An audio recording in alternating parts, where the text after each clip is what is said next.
La Junta Directiva de la Asociación de Oficiales de Cumplimiento de Panamá, ASOCUPA, les damos la bienvenida al webinar del día de hoy. Un cordial saludo a todos los socios y al público en general. Hoy tenemos el agrado de contar con dos excelentes conferencistas. El doctor Manuel Gómez Tomillo, quien nos presentará el tema Aspectos nucleares de la responsabilidad penal de las personas jurídicas. También nos acompaña el doctor Rafael Aguilera Gordillo, quien nos presentará el tema Puntos jurídico-penales, claves sobre programas de compliance e investigaciones internas en el contexto actual. Gracias a ambos. Nos honra tenerlos el día de hoy con nosotros. Como moderadora nos acompañará la licenciada Birmania Brown, gerente de cumplimiento y riesgos de MMG Trust, Sociedad Ocupa y también miembro del comité de capacitaciones. Te cedo la palabra, Birmania, y muchas gracias a todos. Gracias Lorena y gracias a todos nuestros asociados por participar de este webinar y especialmente a nuestros panelistas de esta mañana. Me permito presentarlos. Nos acompaña el doctor Manuel Gómez Tomillo, que es catedrático de Derecho Penal de la Universidad de Valladolid, es letrado del Tribunal Constitucional Español desde 2015 al 2024, es magistrado de la Audiencia Provincial de Palencia, autor de más de 100 artículos y 9 monografías, entre las que destacamos Introducción a la responsabilidad penal de las personas jurídicas, Derecho Administrativo Sancionador. Ha realizado estancias de investigación en Alemania, por ejemplo, en la Universidad Max Planck Institute, en el Reino Unido, Universidad de Edimburgo y Universidad de Bristol, en Italia, en la Universidad de Trento, en Estados Unidos, en el George College and State University y en la Universidad de Harvard. También ha dictado decenas de conferencias, congresos y seminarios nacionales e internacionales en Europa e Iberoamérica. Es consultor internacional, director del programa del Diploma de Derecho Administrativo Sancionador y el Diploma de Responsabilidad de las Personas Jurídicas, Compliance y Forensics de la Universidad de Valladolid. También nos acompaña Rafael Aguilera Gordillo, que es profesor de Compliance Penal y Régimen de Responsabilidad Penal de las Personas Jurídicas, director del Diploma de Especialización en Compliance de la Universidad de Loyola y docente en diversos programas de posgrado. También es codirector del Compliance Advisory Lab de Grant Thornton, España, y miembro académico de la Grace Initiative de la Oficina de Naciones Unidas contra la Droga y el Delito. Es abogado experto en Derecho Penal Económico y doctor en esta materia. Ha sido Academic Visitor del College of Law de la Universidad de Oxford en 2019 y 2023. Se destaca su trayectoria académica y profesional como participante en diversos congresos internacionales como la Cumbre de Alto Nivel sobre Educación y Estado de Derecho de las Naciones Unidas y el Congreso Internacional de Naciones Unidas sobre Prevención del Crimen y Justicia Penal. Ha sido delegado del Center for Social Legal Studies de la Universidad de Oxford en el Congreso de la International Network for Delivery Regulation sobre modelos regulatorios de compliance y regulación ética. Ha sido también ponente en el Regulation and Governance Cluster de esta misma institución. El doctor Aguilera fue precursor a nivel internacional de la utilización de la teoría de los juegos, la modelización avanzada y la economía conductual, Behavioral Game Theory, para el compliance penal, análisis de riesgos penales y esclarecimiento de la atribución de responsabilidad penal corporativa. A este respecto, fue uno de los primeros investigadores en derecho penal de España en realizar una tesis doctoral que englobó tanto el estudio del vigente régimen de responsabilidad penal de las personas jurídicas y los requisitos jurídicos penales del Compliance Program, como un análisis de su fundamentación analítica, proponiendo una profunda actualización basada en las nuevas evidencias científicas sobre procesos de toma de decisiones asociadas al cumplimiento o incumplimiento en contextos corporativos. Es autor de diversos libros, como el Manual de Compliance Penal en España y capítulos publicados por las editoriales situadas en los primeros puestos de los índices de calidad académica. Así que sin más preámbulo, le cedo la palabra a nuestros invitados, primeramente al doctor Manuel Gómez Tomillo y posteriormente al doctor Rafael Aguilera Gordillo. Pues muchas gracias, Birmania, por la presentación y a la asociación por la invitación para estar hoy aquí con todos ustedes. Es un verdadero placer, es un verdadero honor. Tengo que decir que Birmania cursó nuestro diploma de responsabilidad penal de las personas jurídicas, forensic y compliance. Es una de las probablemente de las más ilustres egresadas de nuestra titulación, ¿no? Así que realmente es un gusto volver a coincidir, volver a coincidir contigo. Hemos diseñado un evento en el que, bueno, no es más que una síntesis de los problemas que se presentan en la materia, ¿no? Y es realmente difícil en media hora condensarlo y otra media hora del profesor Aguilera Gordillo, ¿no? Realmente lo que se explica en ese diplomado de 74 horas, hacerlo aquí en una hora es algo realmente difícil. De ahí que en mi caso, por lo menos, lo que voy a hacer es una síntesis de más de problemas que de soluciones, ¿no? Porque realmente todo no puede ser. No obstante, acabada la intervención, yo creo que siempre habrá un espacio, ¿no? Y en todo caso somos fáciles de localizar, siempre estamos a disposición de todos aquellos a los que les interesa la temática. En mi caso decía que habíamos hablado de hablar sobre la posibilidad de hablar de los problemas nucleares que presenta la cuestión de la responsabilidad penal de las personas jurídicas. Yo me gusta decir responsabilidad penal y responsabilidad administrativo-sancionadora, porque desde mi punto de vista, yo creo que al final es el punto de vista global, estamos hablando de fenómenos unitarios, ¿no? Y entonces lo que yo pueda contar aquí, mutatis mutandis, es aplicable asimismo al ámbito del derecho administrativo sancionador. Bien, en todo caso, como es conocido, la tendencia dominante en los países de nuestro entorno jurídico y cultural es el de incorporar progresivamente sistemas de responsabilidad penal de las personas jurídicas. En Europa, desde luego, es algo muy común, es algo que ha acaecido en Francia, en Austria, en Portugal, en Italia, en Holanda, en fin, en la mayor parte de los países de nuestro entorno jurídico, como digo, y cultural. Y también en Hispanoamérica, ¿no? En el caso de México, Perú, Chile, Panamá, Costa Rica, en fin, el criterio claramente dominante es precisamente este de introducir sistemas de responsabilidad penal de las personas jurídicas. Siempre me gusta decirlo, al margen de estas corrientes, de esta corriente claramente dominante y progresiva, permanece Alemania, ¿no? Algún proyecto de ley ya se ha aprobado bueno, o se ha estudiado, más bien para aprobar también en aquel país una responsabilidad penal de las personas jurídicas, pero allí siguen aferrados a la idea de que las personas jurídicas no tienen ni capacidad de acción ni capacidad de culpabilidad y no se las puede sancionar. O en Hispanoamérica, por cierto, el caso de Colombia, ¿no? Que sigue la estela alemana. Desde luego, el criterio alemán no es un criterio menor, ¿verdad? La influencia que tiene en todos los países, en nuestros países, ¿no? Pero yo siempre digo que al final Alemania tiene dos problemas, tiene muchos problemas. En el caso concreto de lo que nos ocupa, tiene dos problemas. Alemania sanciona administrativamente a las personas jurídicas y en Alemania existe esa fortísima corriente que es la que yo voy a defender aquí, la que yo vengo defendiendo, conforme a la cual estamos hablando cuando hablamos de responsabilidad administrativa, estamos hablando de una responsabilidad unitaria, que es una naturaleza unitaria con el derecho penal. No parece muy coherente sancionar administrativamente y no sancionar penalmente, ¿no? Y por otra parte tiene otro problema que a ustedes les interesa menos, y es que al final tienen que ejecutar las multas o las sanciones penales que impongamos el resto de países de la Unión Europea, ¿no? Pero en fin, eso es un problema que aquí tiene menor importancia. Lo cierto es que parece claro que el debate entre detractores y partidarios de responsabilidad, de la responsabilidad penal de las personas jurídicas va a seguir. Eso es un debate que es prácticamente eterno. Pero yo siempre digo lo mismo, el reconocimiento de la responsabilidad penal, punitiva de las personas jurídicas es un paso por una parte irreversible y por otra parte es un paso necesario. Y es irreversible porque siempre subrayo lo mismo. Miren, la mayoría política que derogase la responsabilidad penal de las personas jurídicas sería inmediatamente acusada de favorecer los intereses de las grandes multinacionales, de las grandes empresas, lo que al final pues, no es políticamente muy correcto, muy adecuado, muy vendible.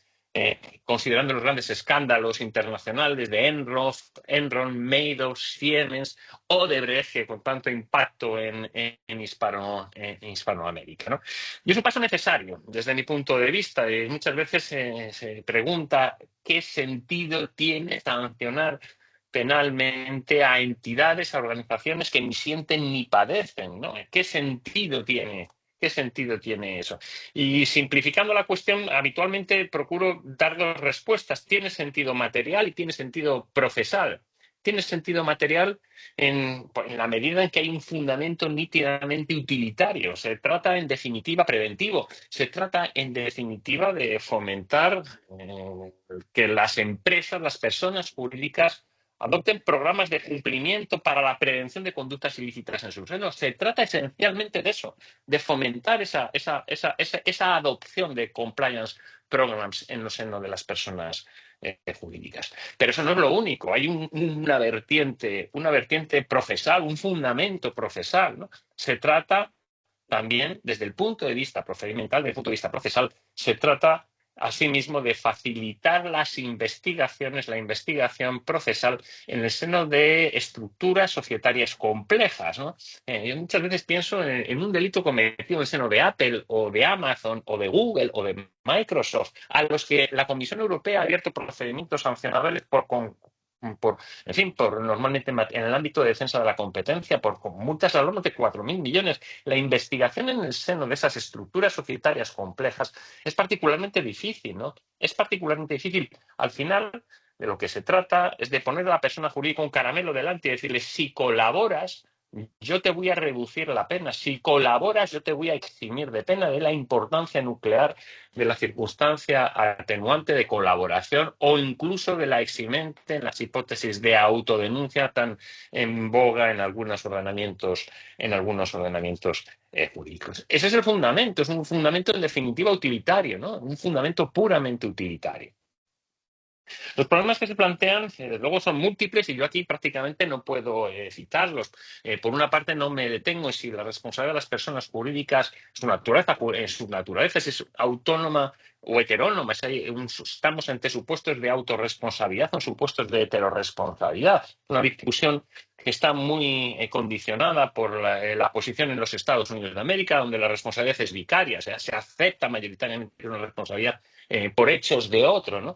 En nuestros países, claramente, la única posición que es conciliable con los principios constitucionales comunes es la posición de quienes entienden que estamos ante un supuesto de autorresponsabilidad. La persona jurídica responde por sus propios hechos, por su propia culpabilidad. Es lo único que es compatible con el principio de personalidad de las sanciones, el principio de la prohibición de sancionar por hechos ajenos. Me detengo mínimamente en la cuestión de los delitos imputables a las personas jurídicas, donde el punto de vista mayoritario, dominante en nuestros países, en los países, utilizo esa expresión, de nuestro entorno jurídico y cultural, es el criterio conforme al cual solo se pueden imputar a las personas jurídicas un número concreto de delitos. No todos los delitos imputables a las personas naturales son imputables a las personas jurídicas. Es decir, de forma dominante no se sigue el modelo holandés. Por cierto, con la excepción de Panamá, donde la cuestión ha quedado muy abierta, ¿no? Donde la cuestión ha quedado particularmente abierta. El modelo holandés es todos los delitos imputables a las personas naturales son imputables a las personas jurídicas, lo que inmediatamente ha generado ya la broma, ¿no? Sobre si las personas jurídicas pueden ser hechas responsables de delitos de naturaleza sexual, por ejemplo, por el delito de bigamia, por poner algún ejemplo. Pero lo cierto es que, por ejemplo, en España el delito de acoso sexual es imputable, es de los que son imputables a las personas jurídicas, aunque no preveo que vaya a haber en el futuro muchos procedimientos contra personas jurídicas por tal conducta delictiva. Se ha cuestionado precisamente en ese contexto si debería hacerse responsable a las personas jurídicas por delitos como, por ejemplo, el homicidio, las lesiones dolosas o culposas, dolosas o imprudentes, ¿no? Dolosas o imprudentes. Y realmente, desde mi punto de vista, al menos si en algún contexto tiene especial sentido hacer responsables a las personas jurídicas, es precisamente en ese, ¿no? En los delitos contra la vida, en los delitos contra la salud. Miren, los ejemplos son numerosísimos y yo no podría, como en ninguno de los temas que pueda yo abordar aquí, detenerme, pero me acuerdo mucho de un caso latinoamericano entre otros muchos que se podrían proporcionar para ilustrar la discusión. Me acuerdo del caso de Carrefour, es un caso brasileño, ¿no?, que utilizo muchas veces de referencia. Recordarán que hace unos años, no demasiados, los empleados de una multinacional en centro comercial, en concreto de Carrefour, dieron una paliza de muerte a un cliente de raza negra por las consideraciones de corte racistas, de una paliza de muerte, es decir, la víctima falleció. Ya no se discute, obviamente, la responsabilidad individual de los sujetos que llevan a cabo tal conducta, pero tendría pleno sentido exigir responsabilidad a Carrefour, a la empresa, a la multinacional, eh, por esos hechos, como mecanismo para incentivar la implementación de programas de cumplimiento que incluyesen la prevención de este tipo de conductas, de este tipo de conductas racistas. Y, por cierto, como mecanismo para facilitar la investigación, ¿no? Para que Carrefour no dificulte, sino todo lo contrario, facilite la investigación procesal. Problemático resulta asimismo el concepto mismo de persona jurídica, ¿no? La mayor parte de los sistemas reconocen la posibilidad de sancionar penalmente a las personas jurídicas, pero es extraño, es excepcional que las legislaciones penales definan a efectos jurídico-penales, proporcionen una definición jurídico-penal de persona jurídica. Lo que se ha traducido normalmente en que se adopte acríticamente el concepto de persona jurídica característico del derecho privado. Es persona jurídica lo que dice el derecho civil que es persona jurídica. Y eso plantea también enormes problemas, que yo aquí una vez más solo puedo apuntar. Por ejemplo, cuál debe ser el tratamiento que deba otorgarse a los casos en los que la entidad carece de reconocimiento, carece de personalidad jurídica conforme a las disposiciones del derecho privado. Y eso no es un caso tan excepcional. En España tenemos el caso de las uniones temporales de empresas, lo que yo creo que en Hispanoamérica se suelen denominar, no sé, en Panamá, por ejemplo, en el Perú se utiliza la expresión consorcios, los consorcios. Los consorcios, las uniones temporales de empresas no tienen reconocida personalidad jurídica y, sin embargo, tienen obligaciones fiscales, de lo que se deduce que pueden cometer infracciones administrativas tributarias o delitos fiscales, o en la mayor parte de los países a las uniones temporales de empresas, los socios, se les atribuye hasta el 60% de la obra pública, con lo cual es muy fácil que una UT, una unión temporal de empresas, un consorcio, deslice una coima a un funcionario público. En su seno se cometa en definitivo un delito de cohecho. Y eso es un problema, evidentemente. ¿Se puede sancionar a una unión temporal de empresas? Hay programas de cumplimiento específicos para este tipo de entidades carentes, entre otros muchos, he citado solo un ejemplo, ¿no? Carentes, sin embargo, de personalidad jurídica. Yo centraría mi intervención en dos aspectos nucleares, muchos, pero yo creo que una vez contadas estas cuestiones, que casi de corte introductorio, yo creo que dos cuestiones me gusta abordar cuando se trata de condensar la problemática, ¿no? La primera, lo de los criterios para imputar un delito, una infracción administrativa a una persona jurídica. El segundo, el problema de la culpabilidad. Y luego me ocuparé de otras cuestiones, por lo menos tangencialmente, como son las formas de aparición del delito, los derechos imputables, los derechos de las personas jurídicas, en la medida en que pueda ajustar mi tiempo. Pero decía que quería centrarme en los criterios de imputación de delitos e infracciones administrativas a las personas jurídicas. Esto es, ¿cuándo se puede afirmar que una persona jurídica ha cometido un delito? Nos volveríamos a nivel, vamos a decir, de tipicidad. ¿Cuáles son esos criterios para poder imputar un delito o una infracción administrativa a una persona jurídica? Y, desde luego, la discusión aquí es infinita, ¿no? Yo suelo decir que para poder imputar un delito a una persona jurídica, para empezar, la cuestión está condicionada porque las infracciones administrativas y los delitos están diseñados pensando en las conductas de personas naturales. La estafa, la defraudación tributaria, el delito ambiental, el blanqueo de capitales lo lleva a cabo una persona natural. Evidentemente no la persona jurídica, porque la persona jurídica por sí misma no puede actuar.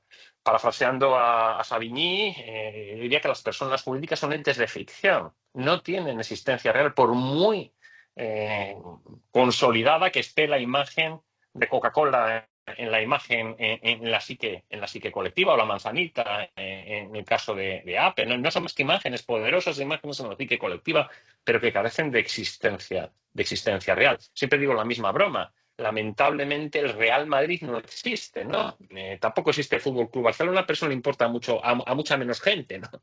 Realmente lo importante es que el Real Madrid no tiene existencia física, pese a lo arraigado que pueden estar los colores blancos en la psique de la afición. Los criterios para poder imputar un delito a una persona jurídica, yo diría que son al menos dos necesarios y dos contingentes. Hay dos requisitos que yo creo que son necesarios, dos requisitos que no son necesarios, tienen esa naturaleza contingente que apuntaron. En cuanto a los requisitos necesarios, habría que decir, en primer lugar, es necesario un hecho de conexión. En segundo lugar, es necesario que ese hecho de conexión se lleve a cabo en nombre y por cuenta de la entidad. Y en cuanto a los requisitos contingentes, a los que me voy a referir a continuación, por una parte, se trata de que la conducta se lleve a cabo en beneficio de la persona jurídica. Ese es un requisito contingente del que se puede prescindir en los sistemas.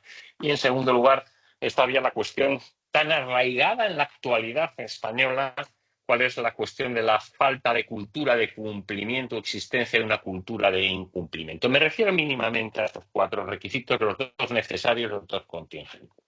En cuanto a los primeros, digo que el primer requisito para poder imputar un delito o una infracción administrativa a una persona jurídica, en primer lugar, se encuentra el requisito de la existencia de un hecho de conexión. Es una expresión que ya se utiliza a nivel internacional, desde luego también en Panamá, procede del alemán, Anknüpfungstat, que significa eso, hecho de conexión, que en definitiva no es más que una acción o una omisión de una persona natural vinculada de alguna manera a la persona jurídica y que lleva a cabo una conducta descrita como delito. Eso es el hecho de conexión. La persona jurídica no puede actuar por sí misma. En definitiva, tiene que hacerlo sirviéndose de aquellas personas que trabajan para ella. Tiene que haber un hecho de conexión necesariamente. Y ese hecho de conexión, en la mayor parte de los sistemas, aunque hay muchas excepciones, ese hecho de conexión, esa acción u omisión de una persona natural vinculada de alguna manera a la persona jurídica que lleva a cabo, insisto, una conducta descrita como delito. Ese hecho de conexión puede ser llevado a cabo normalmente, insisto, es el criterio habitual, desde el CEO, es decir, desde el presidente del consejo de administración de cualquier persona jurídica hasta el último de los trabajadores, con muchos matices en los que evidentemente no podemos entrar. Pero alguien tiene que actuar para la persona jurídica, luego ese sería el primer requisito. Y el segundo es que esta conducta se lleve a cabo en nombre y por cuenta de la entidad, donde también lo que también plantea su propia problemática y su propia discusión. Entiendo que cuando se dice que el hecho de conexión se lleva a cabo en nombre de la persona jurídica, quiere decir con un mandato expreso de la persona jurídica, mientras que cuando se dice por cuenta de la entidad, se está haciendo referencia a las hipótesis en las que no hay mandato expreso. No hay una autorización o mandato expreso de la persona jurídica, pero el sujeto, el CEO o el último de los trabajadores, o los mandos intermedios, los directivos intermedios, llevan a cabo la conducta en ejercicio de sus competencias, ¿no? En el ejercicio de sus competencias. Y los dos criterios contingentes son, por una parte, que la conducta se lleva a cabo en beneficio de la entidad y la cuestión de la cultura de incumplimiento. El requisito de actuar en beneficio de la entidad es un requisito italianizante que pues está en el ordenamiento jurídico italiano, del que se prescinde habitualmente en derecho administrativo sancionado y del que se ha prescindido en numerosos ordenamientos jurídicos, por ejemplo en Chile, en parte entiendo que también en Panamá. Es un requisito contingente que aparece en muchos ordenamientos jurídicos, entre otros el español, por influencia italiana. Mayor enjundia tiene la cuestión de la cultura de cumplimiento, el cuarto requisito o el segundo de los requisitos contingentes, ¿no? La cuestión de la cultura de incumplimiento. La conducta tiene que llevarse a cabo, insisto, en el seno de una persona jurídica en la que no hay cultura de cumplimiento o hay una cultura de incumplimiento. En fin, este es un requisito que alguna sentencia del Tribunal Supremo Español admitió, en concreto en la 154/2016, y se ha consolidado en la jurisprudencia española y de ahí ha tenido un enorme impacto en toda Hispanoamérica, ¿no? Toda Hispanoamérica. La exigencia de una cultura de incumplimiento o, alternativamente, la falta de cultura de cumplimiento. Ahora me detengo en ello, pero a mí me parece, siempre lo he defendido, que es un requisito que está absolutamente consolidado en España, pero es absolutamente discutible por múltiples razones. Primero, es extranjerizante. Eso en sí mismo no es un problema. Viene ni más ni menos que del ordenamiento jurídico penal australiano, ¿no? Eso no, en sí mismo no es un problema, pero es que es absolutamente evanescente. ¿Qué es eso de la cultura de incumplimiento? ¿A qué nos estamos refiriendo con esa expresión tan ambigua? Además, en tercer lugar, es alegal, no se desprende de ninguna manera del ordenamiento jurídico y, en última instancia, carece de toda clase de fundamento dogmático. La consecuencia, en todo caso, de ese planteamiento, y eso es lo que aquí puede tener importancia, es que si no hay un programa la inexistencia de un programa de cumplimiento de una persona jurídica o su inidoneidad supone la inexistencia de esa cultura de cumplimiento. Y como consecuencia, la carga de la prueba de la inexistencia o de la inidoneidad, y esto es una consecuencia bien práctica, la carga de la prueba de la inexistencia o de la inidoneidad del programa de cumplimiento concierne a la acusación. Es el Ministerio Público el que tiene que acreditar en cada caso que la empresa no tenía un programa de cumplimiento o que teniéndolo no era el adecuado para la prevención de conductas delictivas. A mí me parece inasumible esta perspectiva. Me parece inasumible por muchos argumentos. En primer lugar, miren, lo normal es que la carga de la prueba de los hechos, la carga de la prueba de los elementos de descargo concierne a quien lo alega. Si un señor alega que llevó a cabo los hechos intoxicado bajo el influjo del alcohol o de las drogas, tiene que acreditarlo él. Si un señor argumenta que se llevaba a cabo los hechos bajo un error de prohibición, tiene que acreditarlo él, tiene que ser el que lo alega. Y aquí nada distinto ocurre. Aquí es un elemento de descargo, decir, oiga, que yo tengo un programa de cumplimiento idóneo, pues demuéstremelo, tienes que acreditarlo. Tú, tiene que ser la propia defensa la que lo acredite. Pero además, en todo caso, es que se puede presumir lo que es normal. Lo que es normal es que si dentro de la empresa se ha cometido un delito es porque el programa de cumplimiento o no existía o no era el adecuado, o no era el idóneo. En tercer lugar, hay argumentos prácticos. Miren, es que quien tiene el programa de cumplimiento es la persona jurídica. Resulta artificial trasladar la carga de la prueba a la acusación. Es la persona jurídica la que sabe quién es el compliance officer, quién redactó el programa de cumplimiento. Tiene toda la información en su mano. E insisto, trasladarlo a la acusación, esto es algo absolutamente artificial. No tiene ningún sentido. No tiene ningún sentido y yo utilizaría aquí un cuarto argumento, es un misil en la línea de flotación de los sistemas de responsabilidad penal de las personas jurídicas. Porque, como he dicho, precisamente si se diseñan estos sistemas de responsabilidad penal de las personas jurídicas es para facilitar la investigación en el seno de las personas jurídicas, no para dificultarla, y esto lo dificulta enormemente. Si esto es coherente con la tesis que estoy criticando, la del Tribunal Supremo, inicialmente, luego la ha superado el Tribunal Supremo Español, pero todavía se defiende por ahí que la carga de la prueba de la inexistencia, la inidoneidad del programa de cumplimiento concierne a la acusación. Miren, ¿qué debería hacer el abogado de la empresa? ¿Qué debería hacer ante una acusación de delito en un procedimiento penal? Pues si se sigue esta tesis, que es lo que se ha ocurrido en algún caso en España, el abogado de empresa lo que tiene que hacer es cruzarse de brazos. No tiene que hacer nada porque es la acusación la que tiene que acreditar la existencia, la inexistencia y la inidoneidad del programa de cumplimiento. ¿Y qué tendría que hacer el Ministerio Público? Lo que tendría que hacer el Ministerio Público es acordar o solicitar a los jueces de instrucción una entrada y registro para hacerse con el programa de cumplimiento vigente en el momento de comisión de los hechos. y luego someterlo a una prueba pericial, ¿no? Una prueba pericial. El propio Tribunal Supremo Español, en este caso, parece que ha girado y ahora en alguna reciente sentencia, bueno, no tan reciente, 298/2024, de 8 de abril, pues cambia de criterio, atiende a este cúmulo de argumentos y acepta que la carga de la prueba de la existencia del programa de cumplimiento lo tiene la propia empresa. No dice nada de la idoneidad de su corrección, pero parece que es el siguiente paso. Miren, yo siempre digo lo mismo. A mí me parece que los problemas se solucionarían fácilmente si se adoptara el concepto de culpabilidad clásico de Klaus Tiedemann, conforme al cual la culpabilidad debe ser entendida como efecto de organización. Y si una persona tiene un programa de cumplimiento correcto, no tiene defecto de organización. Y si no tiene defecto de organización, como todas las cuestiones de culpabilidad, quien lo argumenta, quien lo aduce, tiene que acreditarlo. Es la propia empresa la que tiene que argumentar que su programa de cumplimiento era el adecuado. Por cierto, todo esto tiene numerosas consecuencias. Por ejemplo, en cuanto a lo que debe reflejar el relato de hechos probados, ¿no? Cuando se pretende condenar a una persona jurídica. La jurisprudencia del Tribunal Supremo Español dice que el relato de hechos probados tiene que reflejar las bases fácticas sobre las que se asienta la responsabilidad penal de la persona jurídica y, por consiguiente, en el relato de hechos probados tiene que hacerse una expresa referencia a la existencia o a la inexistencia y a la idoneidad o inidoneidad del programa de cumplimiento.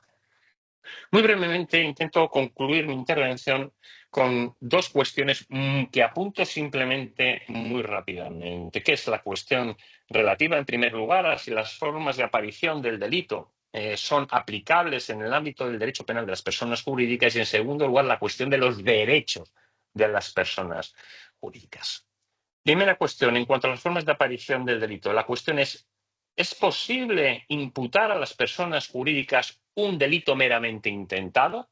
Segunda cuestión, las formas de autoría y participación en el ámbito, características del derecho penal de las personas físicas, ¿se aplican a las personas jurídicas? Sin entrar nuevamente en detalles, creo que lo coherente en un sistema de responsabilidad penal de las personas jurídicas es que si la persona jurídica es responsable por un delito consumado, debe serlo también por un delito intentado. Y en cuanto a las formas de aparición del delito, hay una cooperación necesaria, una complicidad, una instigación, una autoría inmediata en el derecho penal de las personas jurídicas. Desde mi punto de vista, eso es incuestionable. Deben trasladarse las formas de autoría y participación al ámbito de la responsabilidad penal de las personas jurídicas, singularmente la autoría inmediata. Y eso tiene una enorme importancia en un contexto muy específico que me limito a citar. Se puede imputar un delito a la empresa matriz, a la persona jurídica matriz, cuando el delito se ha cometido en el seno de una persona jurídica filial. ¿Son responsables las matrices por hechos delictivos imputables a las filiales? Esto está muy desarrollado en el ámbito del derecho administrativo sancionador de la competencia, con diversas respuestas que no puedo detallar, pero que a mí me parece que se solucionaría muy correctamente aplicando la teoría jurídica del delito en este ámbito en particular y entendiendo que estamos ante un supuesto de autoría inmediata. Pero ese es un problema en el que yo no puedo detenerme de nuevo. Y en cuanto a los derechos de las personas jurídicas, la cuestión es, ¿tienen derecho las personas jurídicas? Y con ello voy a ir concluyendo mi intervención. Desde mi punto de vista, las personas jurídicas tienen los mismos derechos que las personas físicas en el procedimiento penal, mutatis mutandis, evidentemente. No puede ser, no tiene sentido que las visite el médico forense, pero mutatis mutandis, evidentemente, sí. Se puede sancionar a las personas jurídicas, pero se las puede sancionar con límites, con derechos. Los derechos son la otra cara de la moneda, de la posibilidad de sancionar a las personas jurídicas. En nuestros países no hay una cláusula como en Alemania, en la Constitución, en virtud de la cual se reconocen a las personas jurídicas los mismos derechos que a las personas físicas siempre que sean compatibles con su naturaleza. Pero, en particular en España, el Tribunal Constitucional ha venido reconociendo progresivamente esos derechos, ¿no? Yo creo que en América la cuestión está muy condicionada por el Pacto de San José y ese artículo 1.2 del Pacto de San José que dice que para los efectos de la Convención, persona es todo ser humano. Y recordarán, quizá algunos tengan en la cabeza cómo la Corte Interamericana de Derechos Humanos emitió una opinión consultiva en 2016 indicando que los derechos convencionales no se aplicaban a las personas jurídicas, dejando abierta la cuestión, dejando un poco abierta la cuestión. Pues seguramente en aquel momento todavía la cuestión había una expectación enorme por el tema de los Panama Papers, ¿no? Pero la cuestión la dejó un poco abierta y en el año 2016 todavía no había el boom de la responsabilidad penal de las personas públicas. Yo creo que en el futuro no va a haber más remedio que replantearse ese problema. Los derechos, por cierto, son muy rápidamente derechos materiales y derechos procesales. Derechos materiales, el principio de legalidad. No se puede sancionar a una persona jurídica, es la cuestión si el delito no está previsto en la ley. El principio non bis in idem. Oiga, no se puede sancionar a una persona jurídica dos o más veces cuando hay identidad de sujeto en su fundamento, ¿no? Que es la vertiente material del principio non bis in idem. El principio de proporcionalidad o prohibición de sanciones excesivas, ¿no? El principio de culpabilidad y el principio de personalidad de las sanciones en particular. No se puede hacer una persona jurídica responsable por hechos ajenos, lo que tiene enorme importancia y en el ámbito de la responsabilidad de las matrices por hechos de las filiales. Y los derechos procesales, pues mira, está el derecho a la presunción de inocencia, por citar el ejemplo nuclear, que es el templo del derecho procesal penal contemporáneo, el derecho a la defensa, ¿no? Y en particular dentro del derecho a la inviolabilidad de las comunicaciones entre abogado y cliente, lo que plantea el problema, por ejemplo, de si, si el privilegio, el secreto profesional se aplica exclusivamente a los abogados in-house o, digo, a los abogados extra-house, fuera de la casa, o exclusivamente a los abogados in-house. El derecho a un proceso con todas las garantías, en particular el derecho a un juez predeterminado por la ley, o el derecho a un juez imparcial, el derecho a la inviolabilidad del domicilio. Las personas jurídicas no tienen intimidad, no tienen vida sexual, no tienen relaciones personales, no se medican, pero tienen un domicilio. Ese domicilio es constitucionalmente inviolable, lo que traslada el problema que se entiende por domicilio. Puede la inspección, la fiscalización, la administración entrar por ejemplo, buscando pruebas en la sede de una persona jurídica sin más, y tiene hasta la obligación de colaborar en esa sin una autorización judicial.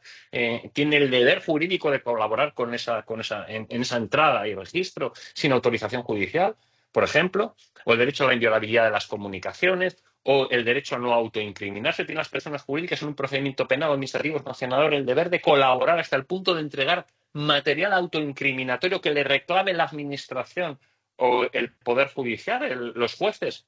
Por ejemplo, tienen el deber de entregar su programa de cumplimiento o las pesquisas que se hayan seguido con ocasión de una denuncia interna o las denuncias internas que haya tenido lugar. Desde mi punto de vista, no. Desde mi punto de vista, las personas jurídicas tienen un derecho a no autoincriminarse, un derecho constitucional. Y por consiguiente no tienen ese deber de colaborar hasta ese punto. Pero eso plantea numerosísimos problemas. En fin, no sé ni el tiempo que llevo hablando, supongo que además uno se pone a hablar y al final, pues eso, habla de más y pido disculpas por ello, ¿no? Y además lo que hago es quitarte el tiempo a ti, Rafa, discúlpame, pero me entusiasmo y no he hecho más que cortar, no cortar aquí, cortar allá, contar todo precipitadamente, porque para evitar ser excesivamente, en fin, simplón en mi exposición, que insisto, plantean más incógnitas que las que resuelve. Pero, insisto, esas 74 horas del diploma no se pueden resumir en media hora, no es muy difícil. Perdóname el exceso, paro aquí y te cedo la palabra, Rafa. Bueno, pues muchísimas gracias. Comparto la idea de Manuel. Abordar en unos minutos, en una hora, cuestiones tan complejas, pues es imposible, pero sí, bueno, pues has señalado los aspectos nucleares y trataré, bueno, enhorabuena, y trataré de estar a la altura en la parte relativa a mi sesión. Espero, bueno, que resulte amena y, por supuesto, antes de comenzar, quería dar las gracias a Socupa por tan amable invitación.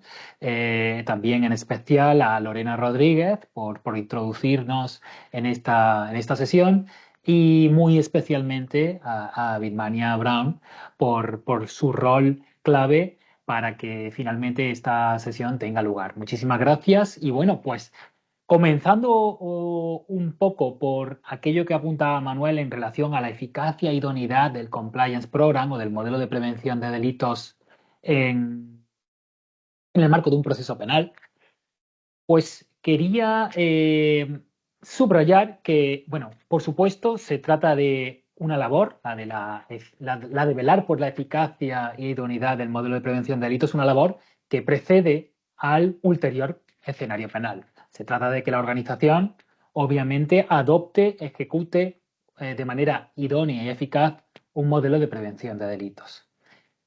Pero claro, la naturaleza del modelo de prevención de delitos lo que hace, en esencia, es anular o eliminar el defecto organizativo estructural.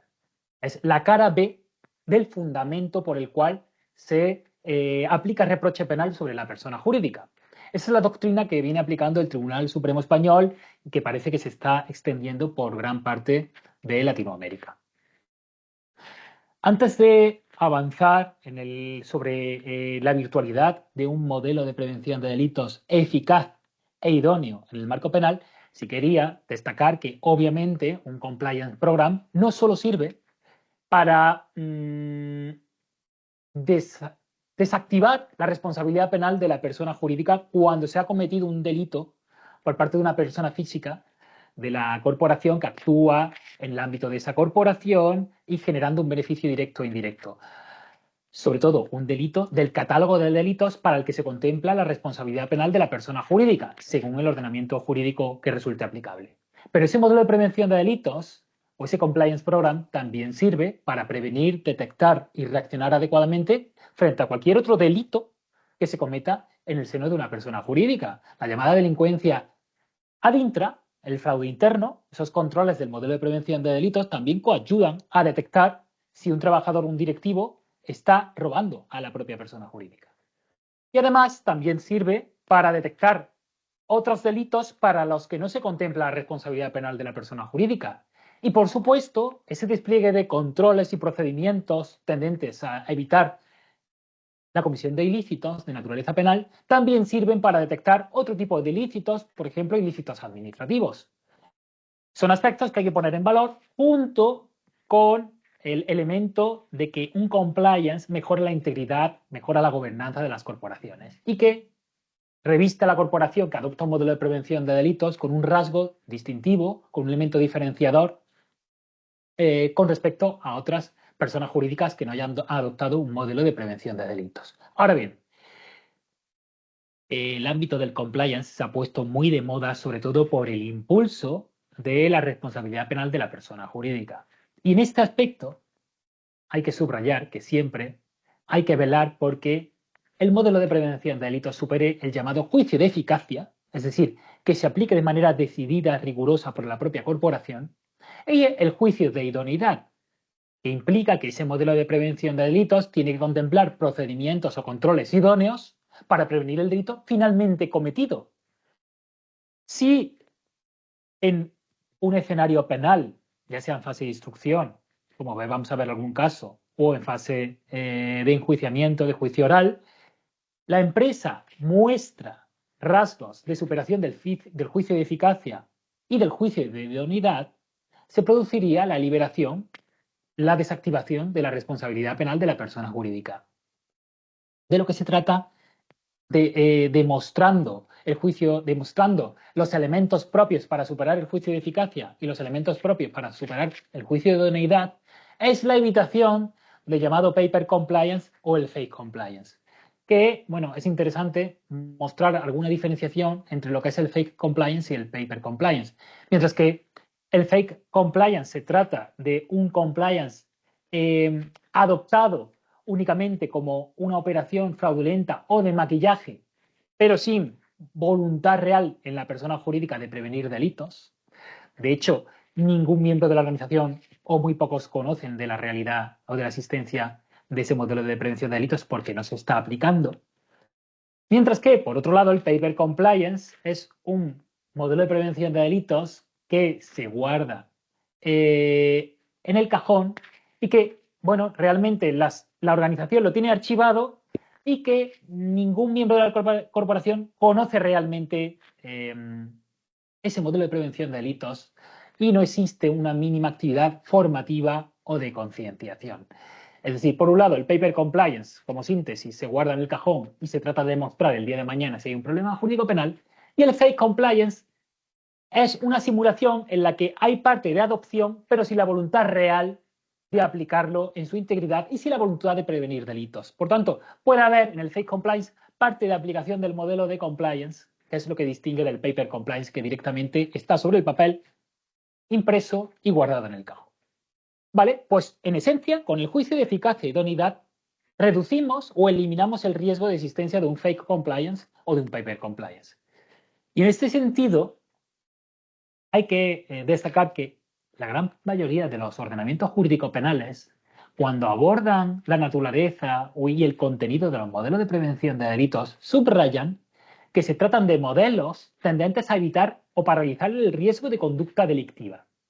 Y aquí quería hacer un pequeño paréntesis subrayando que si un modelo de organización y gestión para prevenir delitos, un compliance program penal, un programa de integridad o como se le denomine en cada ordenamiento jurídico, tiene como propósito esencial reducir el riesgo humano de conducta delictiva, habrá que incorporar en el despliegue de controles y de procedimientos lo que nos dicen las ciencias del comportamiento en relación a las tomas de decisiones sobre cumplimiento o incumplimiento en esos contextos corporativos.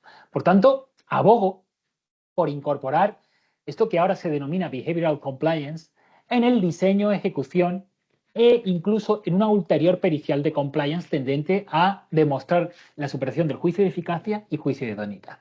Es decir, al margen de que el compliance program cumpla con los requisitos exigidos en cada ordenamiento jurídico, considero muy importante que ese modelo de prevención de delitos también asuma las conclusiones y las evidencias, los estudios científicos, lo que nos dicen sobre cuando un individuo que interactúa en un contexto corporativo decide cumplir o incumplir.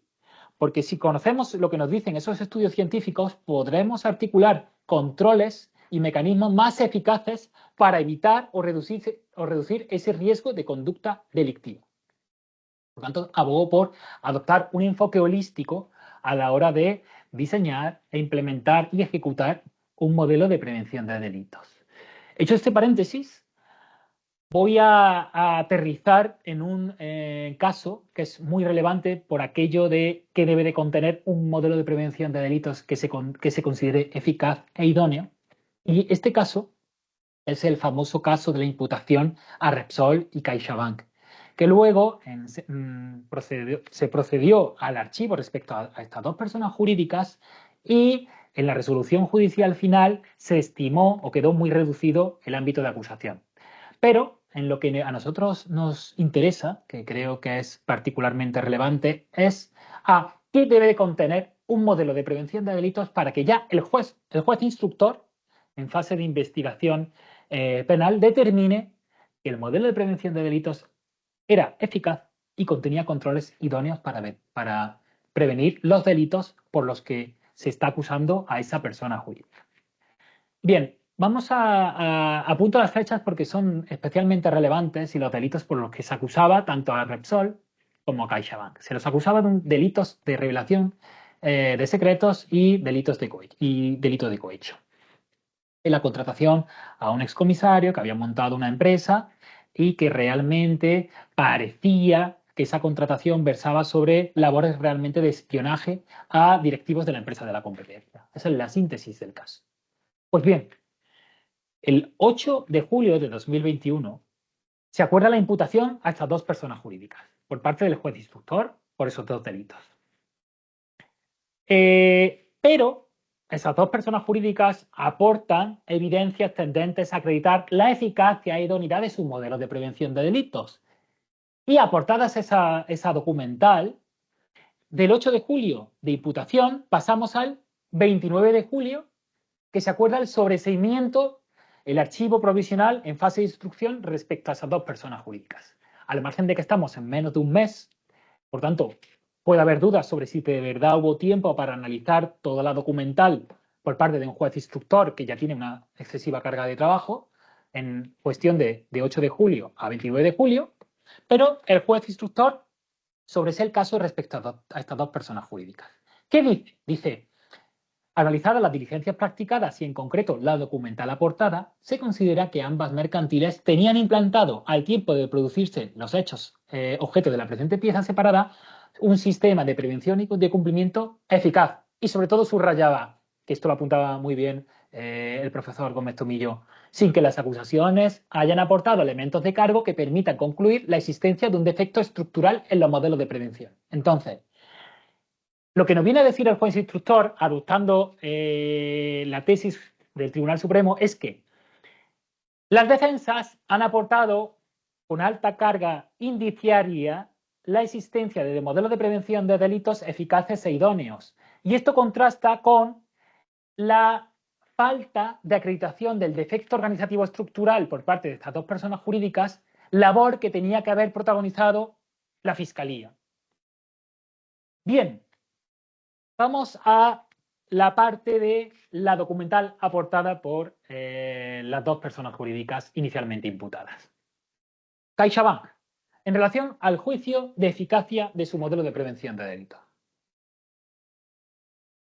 Pues aporta el modelo de prevención de delitos, aplicado en fecha de los hechos objeto de la investigación, código ético de conducta, la matriz de riesgos penales, con los controles, el plan estratégico de formación, que esto se está subrayando mucho por los jueces, tanto de lo penal como de lo contencioso administrativo, certificado de denuncias tramitadas, sistema disciplinario de la entidad, política de investigaciones internas, la existencia de un órgano de cumplimiento, de un compliance officer, y además la certificación de la adopción de su modelo de prevención de delitos conforme a la norma UNE, la 19.601, del Sistema de Gestión de Compliance Penal en España, más la ISO 37001-2017 de Sistema de Gestión Antisoborno, que ha sido recientemente reformada. Vale, esto respecto a la eficacia, a la aplicación real sobre el terreno del modelo de prevención de delitos. ¿Y qué dice el juez sobre la idoneidad de los controles para prevenir los concretos delitos? El juicio de idoneidad. Pues dice o pone de manifiesto el juez instructor en su auto. En relación a la prevención del delito de descubrimiento y revelación de secretos, pues la empresa ha mostrado o ha aportado las políticas globales de código ético, código de conducta telemático y de seguridad de la información. Normas operativas sobre seguridad informática, sobre tratamiento de la documental, etc. Controles y procedimientos operacionales, subrayando una ISO sobre seguridad de la información y la existencia de un comité que garantiza la Ley Orgánica de Protección de Datos y un comité de seguridad de la información. Esto respecto al juicio de idoneidad en relación al delito de descubrimiento y revelación de secretos. Sobre el delito de cohecho, el juez dice, bueno, pues la entidad ha aportado un código ético, la misma código ético y política de admisión de clientes, que contemplaba la prohibición de la comisión de delitos de soborno o de corrupción asociados al cohecho, al pago a funcionarios públicos, normas internas que regulan una operativa de control, que la síntesis de lo que se concreta aquí es de control, verificación de a quién, a qué sujeto o a qué proveedor se paga y qué documental se exige para acreditar que el pago se realiza conforme a la legalidad. Y además, junto a esa documental, el juez subraya que son relevantes los argumentos esgrimidos en los escritos presentados por las defensas de estas dos entidades y las declaraciones realizadas por los representantes especialmente designados en ese proceso. Sobre Repsol, el juez dice que en relación al juicio de eficacia es muy importante el informe pericial elaborado, el forensic elaborado por un profesional que analiza la eficacia del modelo de prevención de delitos de Repsol. Subraya que se ha aportado un informe pericial. Sobre el juicio de idoneidad respecto a Repsol, se dice y se subraya que contaba con 72 controles en relación al juicio de idoneidad para mitigar el riesgo de comisión de un delito de descubrimiento de revelación, para mitigar el riesgo de cohecho, y 69 controles para mitigar el delito de descubrimiento y revelación de secretos.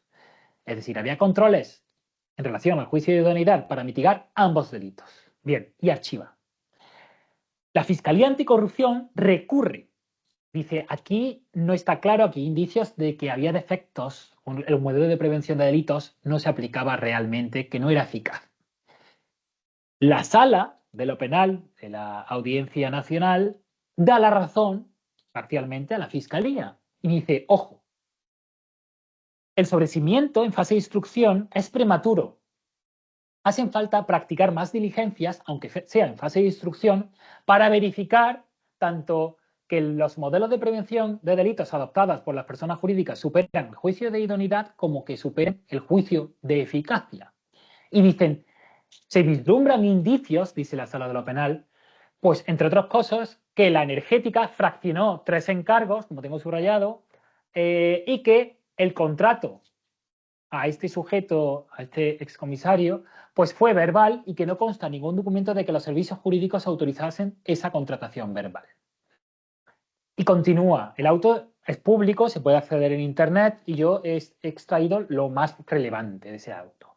Se dice, sobre la documental aportada por Repsol, bueno, pues el auto del juez instructor, que ahora está corrigiendo, dice, concluye que la compañía contaba con un modelo de prevención penal adecuado y con controles eficaces para prevenir delitos investigados, pero sin analizar la documental aportada, basándose solamente en la declaración de representante legal designada. Y en un informe del que hizo el forensic, pero que ni siquiera se acompaña a la documental que se dice examinada en el propio informe. Es decir, se da por válido el informe forensic sin tener en cuenta la documental que ha sido analizada por el propio informe forensic. Además, se da por válido, y eso se subraya en la parte superior de la pantalla, se da por válidos los modelos de prevención sin escuchar a los compliance officers, sin tomar declaración a los compliance officers de ambas compañías, lo cual puede ser muy llamativo. Y lo que viene a decir con posterioridad, yo lo resumo, es que como en cualquier media o gran corporación hay un procedimiento desde que se compra un producto, se contrata un servicio, hasta que se abona.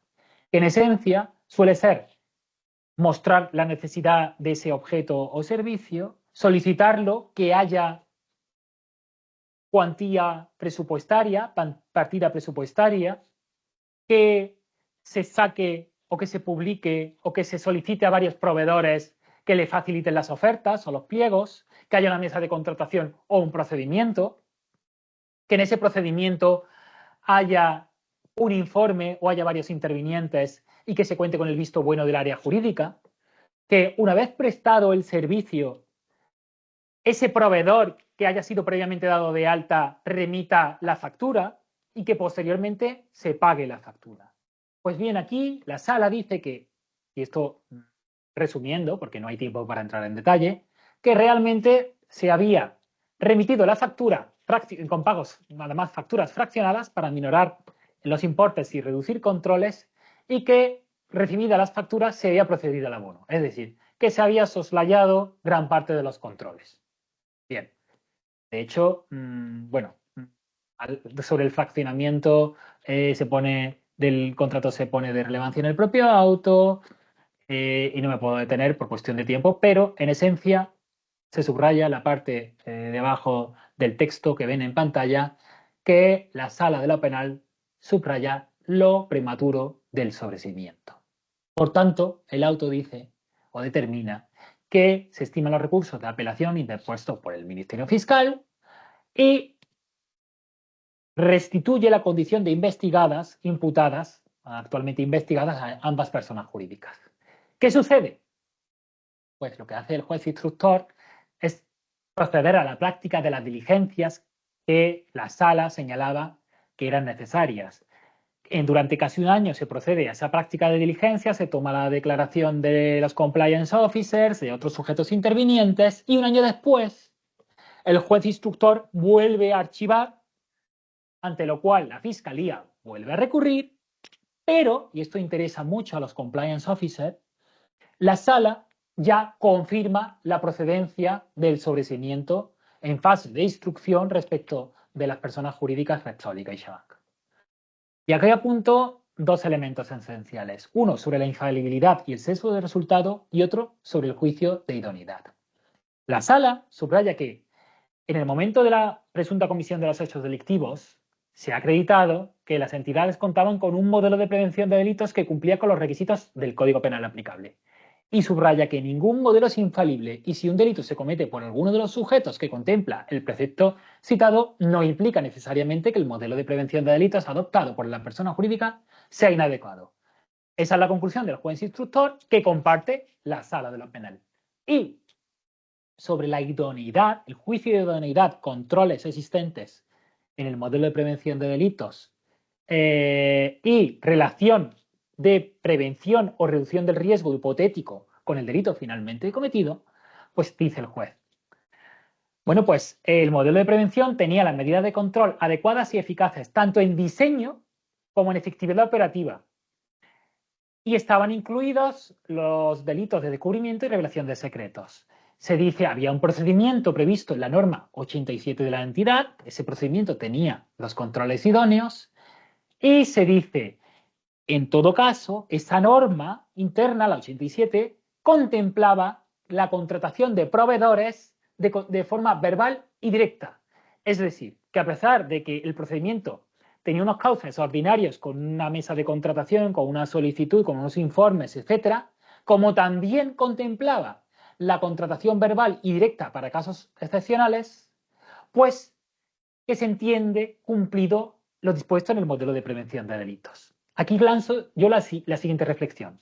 Sin perjuicio de que, ojo, la sentencia, y aquí lo apunto, ya determina, en la sentencia final, ya determina que no se cometieron ciertos delitos y exculpa por cohecho y falsedad en documento público a determinados responsables de ambas entidades. Pero partamos de que un juicio hipotético en el que se podrían haber cometido dichos delitos. El hecho de que la sala y el juez instructor originariamente determine que el modelo de prevención de delitos tiene controles idóneos porque se cumplió en este caso con lo dispuesto en el modelo y en el propio modelo había una excepción que fue a la que se acogió precisamente, en este caso para la contratación presuntamente irregular, apunto lo siguiente. Si nosotros, al elaborar un modelo de prevención de delitos con controles y procedimientos exhaustivos, contemplamos al mismo tiempo excepciones, claro, estamos cumpliendo con el modelo de prevención de delitos, con esa excepción. Pero ¿cuál es la amplitud o el rango de excepciones que podemos aplicar a los controles del propio modelo de prevención de delitos? Porque puede tornarse en que el modelo de prevención de delitos no sea idóneo. Paradójicamente, estamos cumpliendo con el modelo de prevención de delitos que contempla una excepción a los controles previstos en ese modelo de prevención de delitos. Dice el juez, como se preveía en cada excepción de la acción verbal y directa en ese modelo de prevención de delitos, pues estaba cumpliendo con el modelo de prevención de delitos, sí. Pero es una forma, o puede ser una forma, de incumplir los controles ordinarios de un modelo de prevención de delitos. Lo cual es interesante y tiene mucho riesgo, según estemos en la defensa o en la acusación. ¿Qué amplitud o qué rango de excepcionalidad podemos aplicar para no imponer los controles propios u ordinarios del modelo de prevención de delitos? Bien. Otras investigaciones relevantes son las del caso BBVA y las del caso Banco Popular o Price, que, y aquí apunto lo que dice la nota de prensa del Consejo General de Poder Judicial en España, pero que creo que tiene virtualidad en toda Latinoamérica, y es que en el caso de BBVA, el juez instructor propone juzgar por cohecho por una pluralidad de delitos de descubrimiento y revelación de secretos, que puede ser que el día de mañana no quede en nada, pero es interesante lo que determina el juez instructor. Subraya, y así se recoge la nota de prensa del Consejo General del Poder Judicial. No basta con la existencia alegada por el banco de un compliance con un código de conducta, sino que se tiene que ejecutar y cumplir. El juez indica, y así se contempla en la nota, que los programas de cultura ética de la entidad señalan que los recursos deben de aplicarse exclusivamente dentro del ámbito propio de la entidad y no a fines ajenos a su actividad. Y dice, pues bien, de la documentación obrante de las actuaciones se desprende que tal modelo de comportamiento ético no se respetaba por la presidencia ejecutiva. Y que condujo, o podía haber derivado, a que se implantase una premisa de que las órdenes, si venían de arriba, se cumplían cuando la alta dirección así lo decía, con independencia de que las mismas respetasen las normas internas o el código ético de conducta o no. El caso Banco Popular y Price también es muy relevante porque, sobre todo en materia de carga de la prueba en fase de instrucción. hay una investigación sobre una falsedad contable por parte del Banco Popular que ya es inexistente porque ha sido absorbido por el Banco Santander. Pero se imputa también a Price por una presunta participación como cooperador necesario en ese falseamiento, por ser el auditor y por dar el visto bueno a esas cuentas. Se dice por parte del juez instructor que, si bien Price ha aportado en fase de instrucción evidencias suficientes sobre su modelo de prevención de delitos, hay que irse al juicio oral para demostrar la idoneidad de que ese modelo de prevención de delitos contemplaba mecanismos para evitar que la auditora se sometía a los intereses del auditado, lo cual da una vuelta de tuerca. Dice, bien, en fase de instrucción, Price me ha entregado todo su modelo de compliance, ha testificado el representante legal, pero vamos a ir al juicio oral, vas a obtener pena de banquillo, por tanto, es una resolución perjudicial para la auditora, y en juicio oral, en la fase de prueba, habrá que determinar si ese modelo de prevención de delitos tenía, sobre todo en sus procedimientos de adopción y de ejecución de acuerdos, de configuración de la voluntad, había mecanismos para evitar el sometimiento a los intereses del auditado. Muy interesante, sobre todo porque contrasta con otros casos que hemos visto, como el caso de Repsol y CaixaBank. Caso Indra, y aquí lo subrayo porque tiene gran utilidad para determinar que la reacción rápida por parte de una persona jurídica, en este caso Indra, al proceder a despedir a los trabajadores, se muestra como un rasgo de eficacia del modelo de prevención de delitos. Y el juez de la Audiencia Nacional, que investigaba una presunta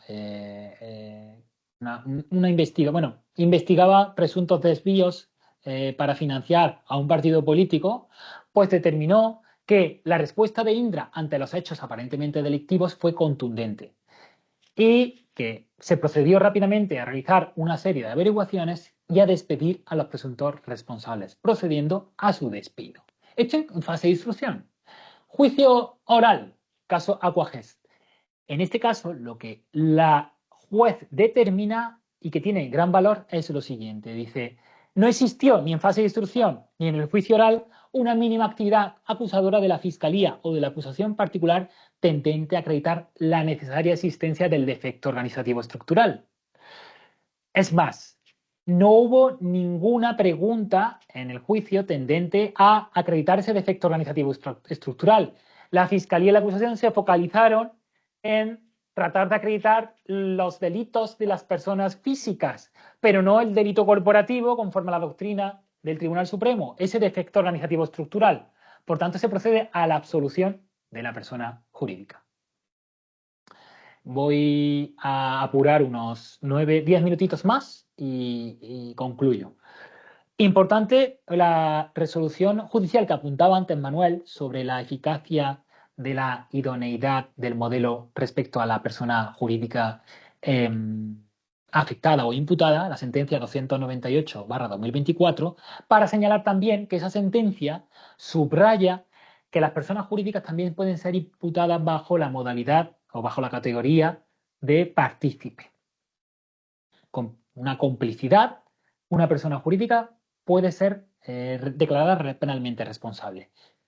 ¿Qué sucede con lo que dice esa sentencia?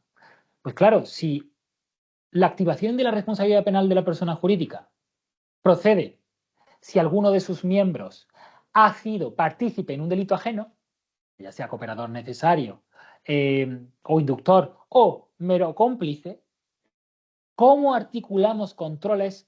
Es que se complica mucho porque hay que diseñar mucho mejor los modelos de prevención de delitos para articular procedimientos y controles que eviten que a cualquier miembro de nuestra organización es cómplice de un delito ajeno.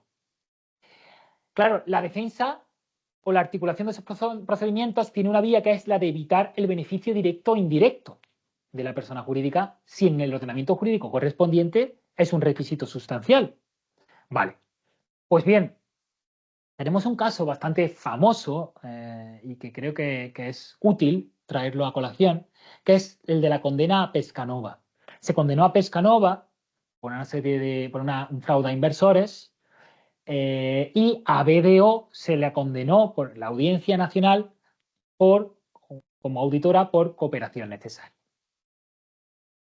Cooperación necesaria, partícipe. Bien, esa sentencia de condena fue recurrida al Tribunal Supremo. En la sentencia de la Audiencia Nacional, el relato de hechos probados viene a, y esto es una síntesis, un resumen, viene a decir que el socio auditor de BDO hizo mal su trabajo, hizo su labor de manera negligente, sin supervisar realmente las cuentas como debía haberse realizado. Y lo subrayo.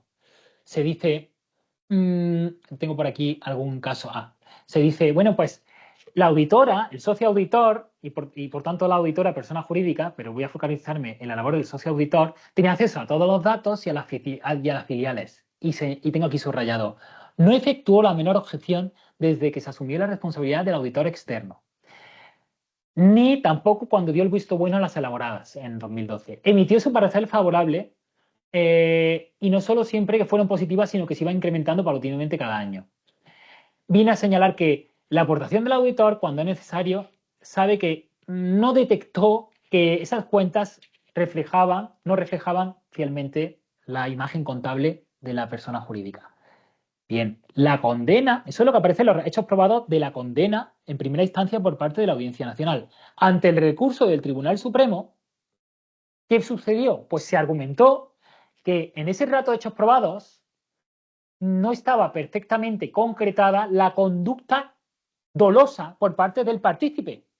Recordemos, el partícipe tiene que concurrir el doble dolo, conocimiento de que se están cumpliendo, de que se está cometiendo una irregularidad, y conocimiento de que con su aportación facilita ese delito cometido por un tercero. Dolo, cuanto menos, a título de dolo eventual.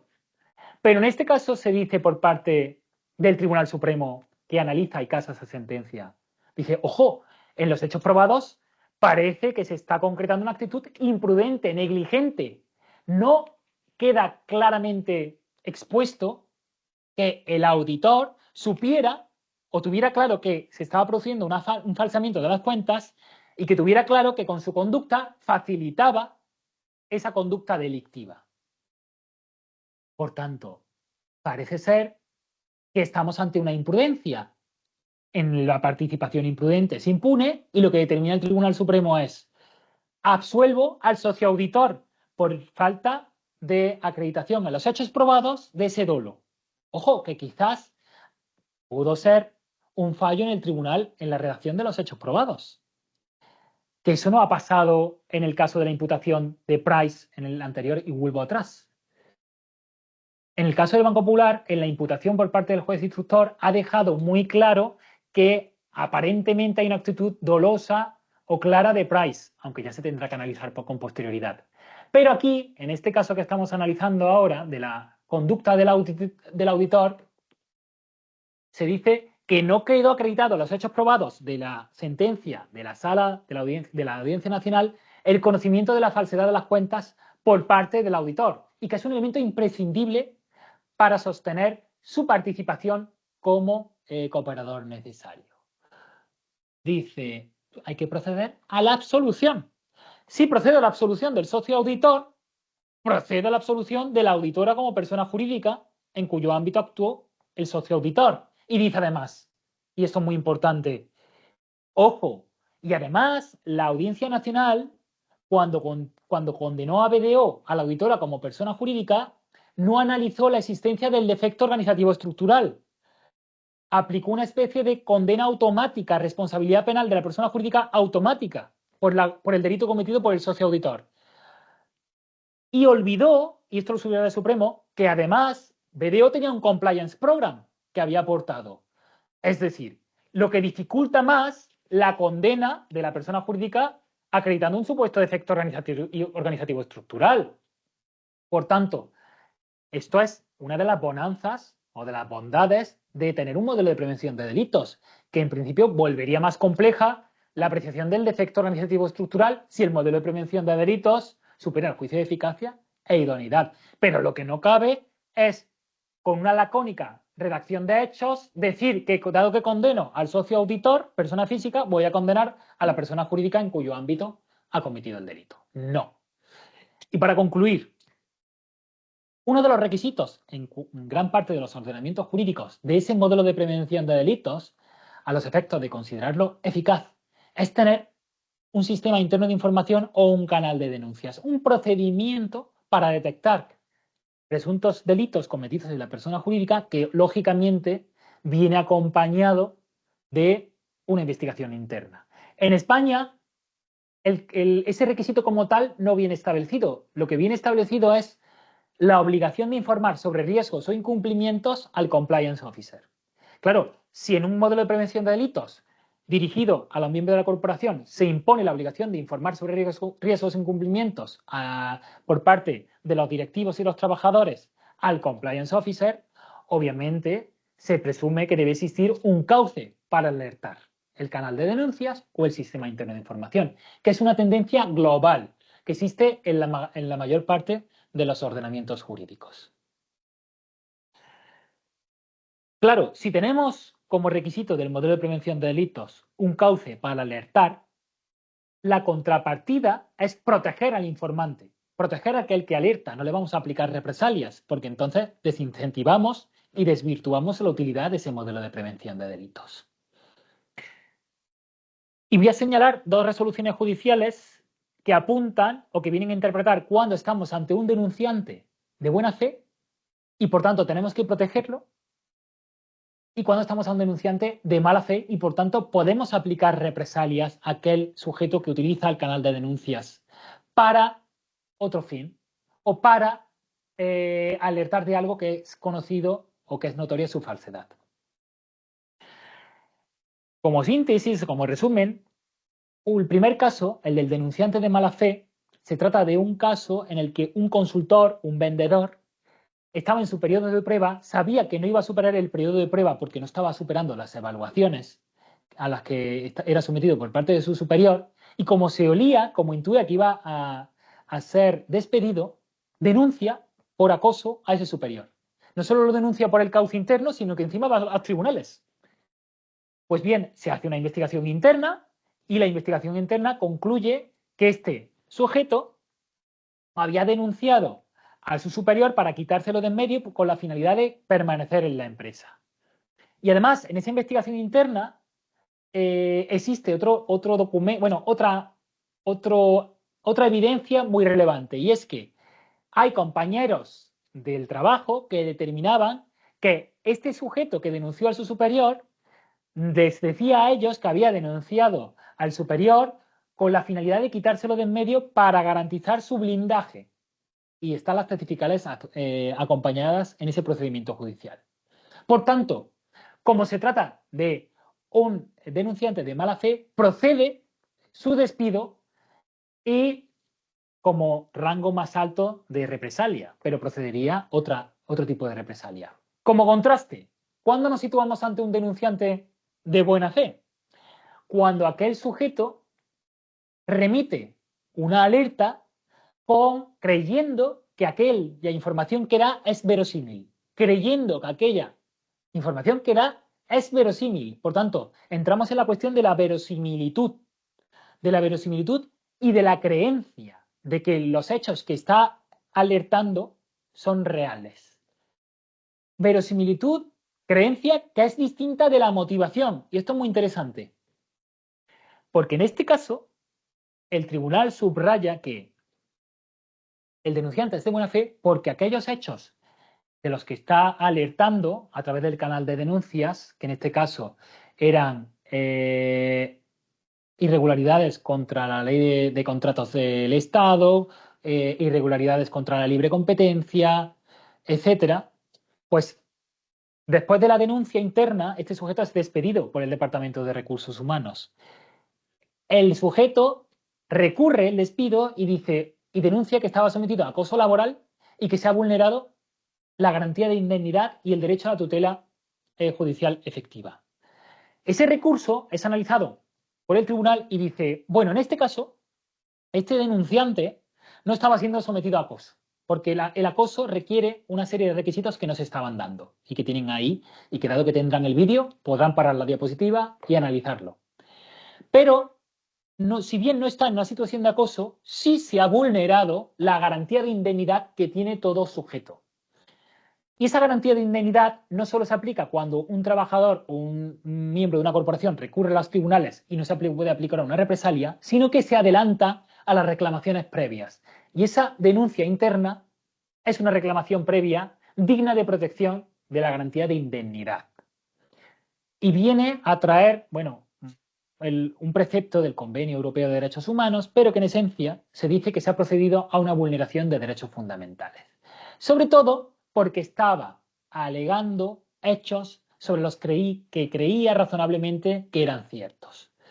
Y esto me pasa, que me comentan determinados compliance officers en qué momento pueden aplicar represalia o en qué momento deben de proteger al informante, cuando es considerado buena fe el denunciante y hay que protegerlo y cuando no. Y subrayo la diferencia entre creencia y motivación. Cuando el denunciante presenta informaciones y utiliza el canal de denuncias o el sistema interno de información para denunciar o para avisar de irregularidades sobre las que hay indicios de verosimilitud, y esto tiene que ser un análisis complejo, pero en el escenario en el que se recibe la información y con los datos que tiene el propio denunciante, y que es algo distinto de la motivación, porque, ojo, todos podemos trabajar en una empresa, percibir una irregularidad y denunciarla en el cauce interno, y que nosotros cursemos esa denuncia con independencia de que además queramos quitarnos de en medio porque nos caiga mal ese superior o ese sujeto que está cometiendo la irregularidad. Es decir, aunque yo me quiera quitar de en medio a un sujeto, si de lo que yo denuncio, si el objeto que yo traslado es verosímil, da igual la motivación ulterior, da igual que yo no quiera, que yo no curse la denuncia en aras de buscar la justicia con mayúsculas. Si yo he denunciado algo verosímil, algo de lo que yo creo que es real, soy un denunciante de buena fe, con independencia de las motivaciones ulteriores o de aquellos propósitos que yo quiera perseguir al utilizar el cauce. Y esto es esencial. Por último, y para concluir, claro, si tenemos un canal de denuncias, tenemos un procedimiento de investigación interna, tenemos que desarrollar esa investigación interna. Si además el ordenamiento jurídico, nuestros ordenamientos jurídicos premian a través de la desactivación de responsabilidad penal, la exención o en su caso la atenuación de responsabilidad penal, si aplicamos adecuadamente ese procedimiento de investigación interna, si reaccionamos adecuadamente y encima tanto los reguladores en el procedimiento administrativo como las autoridades judiciales premian la colaboración con esas mismas autoridades aportando el resultado de las investigaciones internas, pues tendremos que desarrollar una investigación interna adecuada. El problema es que la otra cara de la moneda es que tenemos que garantizar la debida protección de los derechos fundamentales de los directivos y trabajadores, que existe la posibilidad de que se declare nula una prueba si hemos vulnerado determinados derechos fundamentales del investigado, y además, no solo eso, no solo se puede declarar nula, sino que nos pueden condenar a los sujetos intervinientes en la investigación interna por un delito de descubrimiento y revelación de secretos. ¿Cómo ponderamos si cuándo es ilícita o lícita la indagación y cuándo no lo es? Y voy a acabar con 2 diapositivas. Y creo que son esenciales para desarrollar una investigación interna adecuada o realizar un trabajo forensic dirigente que pueda servir como prueba, que pueda ser introducido como prueba en un proceso penal. Es decir, que la acción indagadora por parte de los particulares, por parte del responsable de cumplimiento, por parte de la propia corporación, en la persona jurídica, investigando a un sujeto sospechoso, aquel sobre el que versa la denuncia, pueda ser esas evidencias introducidas como medio de prueba, esa fuente de prueba sea introducida en el proceso penal y sea valorada como medio de prueba y pueda utilizarse para sustentar una resolución favorable a la persona jurídica. Quería señalar, bueno, una doctrina que se está extendiendo obviamente y que está plenamente asentada en diversos ordenamientos jurídicos, que es la denominada doctrina Falciani. Y es que cuando estamos hablando de acciones de indagación por particulares, y una corporación es un particular y un compliance officer es un particular, no es una autoridad pública, Pues si se vulneran derechos fundamentales, esa prueba es nula. Toda valoración de una fuente de prueba obtenida por un particular, para que sea válida en un eventual proceso penal, tiene que tener desconexión con la actividad estatal y además esa actividad indagadora no debe tener su origen en la voluntad de prefabricar pruebas. ¿Qué pasa?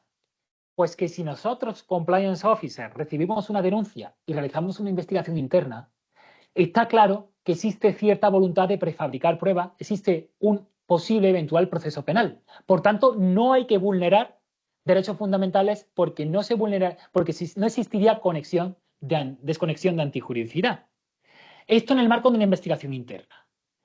Sí puede ser distinto si un compliance officer en una labor de monitorización o de comprobación ordinario y no investigación interna se encuentra con una evidencia que es un hallazgo casual o se encuentra con otra evidencia y esa evidencia no ha sido recabada con la voluntad de prefabricar prueba. Pero claro, no estaríamos en el escenario de la investigación interna. Estos escenarios no están claramente delimitados y no hay jurisprudencia. Se va a tener que desarrollar ahora. Cuando un compliance officer o cuando la entrega de una evidencia a un compliance officer ha tenido en su origen voluntad de prefabricar pruebas o cuando no. Hombre, yo ya señalo con cierta rotundidad que es cuando se está desarrollando una investigación interna y se produce una vulneración de derechos fundamentales, obviamente esa prueba sería ilícita.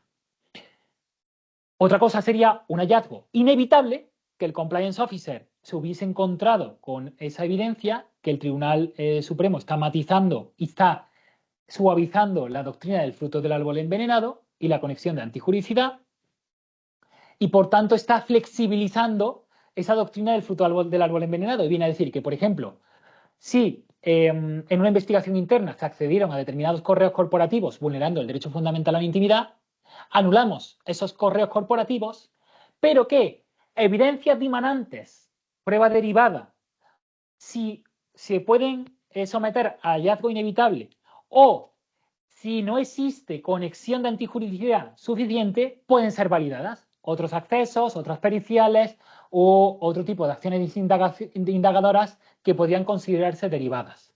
Y se dice, bueno, pues en esos casos de prueba derivada tenemos que analizar la conexión de antijuridicidad con la prueba originariamente ilícita. Por un lado, perspectiva interna, es decir, hay que examinar la naturaleza de vulneración del derecho fundamental en el acceso a la evidencia originaria y su resultado inmediato en la investigación y en el proceso. Y por otro lado, hay que ponderar las necesidades de tutela del derecho fundamental, perspectiva externa. Es decir, se está suavizando la doctrina del fruto del árbol envenenado con conceptos que se pueden considerar conceptos jurídicos indeterminados y de gran dificultad a la hora de delimitar o de dibujar dónde está la frontera. Y por otro lado, y ya con esto concluyo, es que en los escenarios concretos de la evidencia digital, en los escenarios de acceso a correos corporativos, la supervisión de dispositivos portátiles, de teléfonos móviles, es decir, en el ámbito del derecho a la intimidad del empleado directivo, el derecho fundamental a la intimidad, tenemos una tendencia jurisprudencial muy importante que es que hay que romperse la ruptura de la expectativa de privacidad para determinar válido el acceso a esa evidencia digital. Por tanto, ¿cuándo se puede en el marco de una investigación interna clonar el disco duro del portátil de un trabajador o cuándo se puede acceder a los correos corporativos de ese trabajador? Cuando sean primero herramientas de la empresa, facilitadas por la empresa. Si no son facilitadas por la empresa, entraríamos en un terreno muy gris sobre el que no tengo tiempo a analizar con detenimiento. Y sobre todo, si esos dispositivos, junto con la entrega de esos dispositivos, se ha advertido claramente al directivo o al trabajador de que se va a someter o es posible la revisión o el análisis del contenido de esos dispositivos para supervisar y controlar que únicamente se están utilizando con arreglo o para el ejercicio de sus funciones con arreglo a la legalidad. Es decir, el conocimiento anticipado, y este es el requisito esencial, por parte del trabajador o del directivo de que ese dispositivo o ese correo puede ser objeto de fiscalización o de supervisión por parte de la empresa, legitima ese acceso a la evidencia digital o a ese sistema informático por parte de la propia empresa. Si no, podríamos estar afectando al derecho fundamental y en los casos más graves podríamos estar cometiendo un delito contra la intimidad. En España, el delito de descubrimiento y revelación de secretos. ¿Cómo evitar esto? Pues el test Barbulescu nos da 6 puntos esenciales para evitar que se cometa un delito, para evitar que esa prueba o esa evidencia se decrete nula y para que esa prueba o esa evidencia pueda utilizarse en un eventual proceso penal y sea de utilidad esa labor previa realizada por un compliance officer. Y voy a concluir con estos 6 puntos.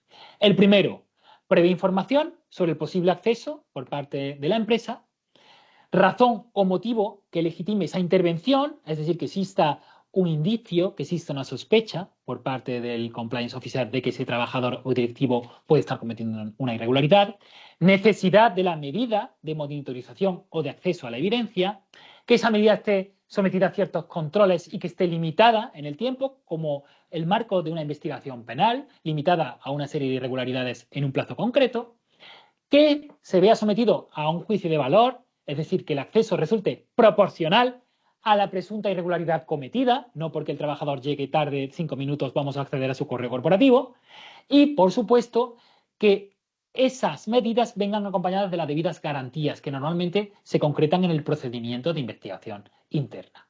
Nada más, muchísimas gracias y quedamos abiertos a cualquier duda o consideración que nos quieran trasladar.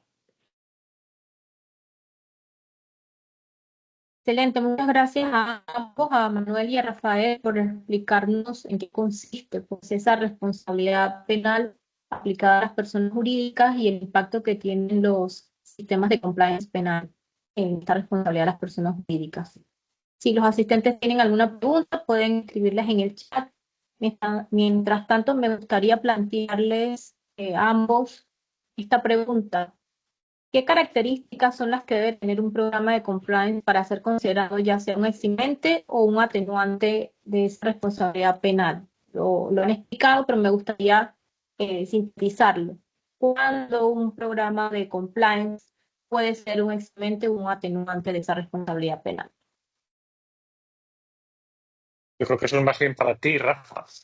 Bueno, pues va a haber, la respuesta es muy rápida y sencilla, pero es muy compleja, y eso lo sabe Birmania. Es decir, la respuesta real es súper compleja. Hay que cumplir con los requisitos que concreta cada ordenamiento jurídico penal, que suelen ser 6 o 7, pero no hay que cumplir sobre el papel. Hay que arraigar esos requisitos en la esencia del día a día de la corporación. Por tanto, si por ejemplo nuestro ordenamiento jurídico aplicable dice que tenemos que tener un mapa de riesgos, un procedimiento de toma de decisiones y de adopción de las mismas, modelos de gestión de recursos financieros adecuados, un canal de denuncias, un código ético y un procedimiento de revisión. Otros incorporan la asistencia del compliance officer. Otros incorporan debidas medidas de monitorización más continua. Pero todo eso debe de quedar evidencia de que se está aplicando y que además de que se está aplicando con rigor día a día, sobre todo de que hay controles concretos y adecuados para mitigar o para reducir el riesgo concreto del delito finalmente cometido. Juicio de eficacia y juicio de idoneidad.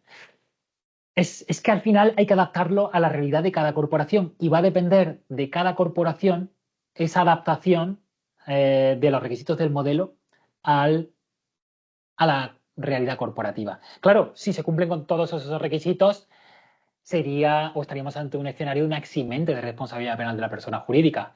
Si concurren varios o si concurren todos pero parcialmente acreditadas la eficacia o la idoneidad, pues estaríamos ante un escenario de atenuación de responsabilidad penal de la persona jurídica.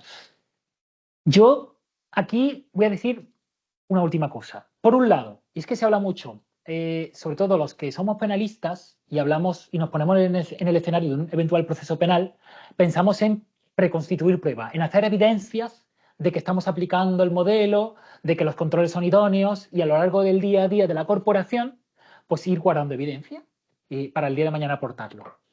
Pero recientemente también me planteo la siguiente disyuntiva. Si estamos focalizados en hacer acopio de evidencia para el día de mañana, aportarlo a un tribunal, ¿estamos de verdad focalizados en prevenir delitos? ¿Por qué lo planteo? Porque, bueno, por cuestiones personales, estoy recibiendo cuestiones o evidencias de, mira cómo lo estamos haciendo de bien, mira cómo lo estamos haciendo de bien, mensajes regulares. Pero claro, te puedes plantear ¿están focalizados en enviarme evidencias de que lo están haciendo muy bien, pero las tareas se están focalizando en hacer acopio de documental para remitírmela? ¿Estarán de verdad preocupados en mitigar el riesgo penal o están preocupados en hacer acopio de evidencias para el día de mañana decir que he mitigado el riesgo penal? Pero bueno, esto es una mera reflexión. Yo no sé si seguramente, Manuel, tengas alguna reflexión también muy interesante, sobre todo en la cuestión de la carga de la prueba y la cuestión controvertida sobre quién, sobre la acusación o la defensa, tiene la mayor dosis de acreditación de la eficacia, una vez que ya tenemos a casi todas las empresas grandes y medianas que tienen un modelo de prevención de delitos. Porque antes era, ¿tienes modelo? Vale, pero había muchas empresas sin modelo de prevención. Pero ahora, cuando las grandes y medianas empresas tienen modelos de prevención de delitos, ¿qué hacemos?